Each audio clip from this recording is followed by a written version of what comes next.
بحیثیت پاکستانی ہم میں اور بحیثیت دیگر جو ہمارے پڑوسی ممالک ہیں، عرب ممالک ہیں، نیئرسٹ نیبرز ہیں، جو بھی ہیں، ایک بیسک بنیادی فرق ہم میں اور ان میں کیا ہے کہ وہ ترقی کی طرف گامزن ہیں اور ہم جو ہیں وہ زوال پذیر ہیں؟ سب سے بڑی وجہ جو ہم پہلے بھی ڈسکس کریں وہ تو تعلیم ہے، ٹھیک ہے، لیکن دیکھیں تعلیم آپ کو شعور دے دے گی، کسی حد تک کریج بھی دے دے گی، ہمت بھی دے دے گی کہ بھئی آپ کھڑے ہوں۔ باقی ملکوں کے اندر فوج کا وہ کردار نہیں رہا جو پاکستان میں رہا ہے۔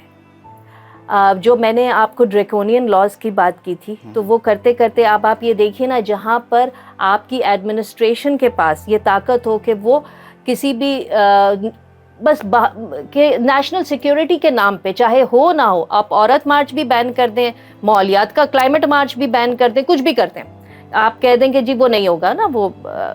تو وہ اختیار بھی گورنمنٹ کے پاس ہے۔ پھر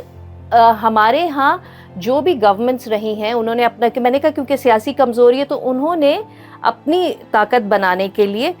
جو ہر پروٹیسٹ کو بہت بروٹلی چلنا شروع کیا ہے، اور یہی چیز پہلی دفعہ ہم نے انڈیا میں دیکھی۔ اس سے پہلے انڈیا میں تھی، ہم نے پہلے بھی دیکھی، مگر جو نوجوانوں کے اوپر اس طرح سے جب ہوا ہے تو انہوں نے یہی بات کی کہ آپ ڈائریکٹ نوجوانوں کے اوپر، ڈائریکٹ پروٹیسٹرز کے اوپر جب کوئی بھی حکومت حملہ کرتی ہے، ان کا جو رائٹ ٹو پروٹیسٹ ہے، آرام سے بھی بیٹھے ہوں گے تو بھی اگر حکومت سے برداشت نہیں ہے کہ وہ احتجاج کیوں کر رہے ہیں،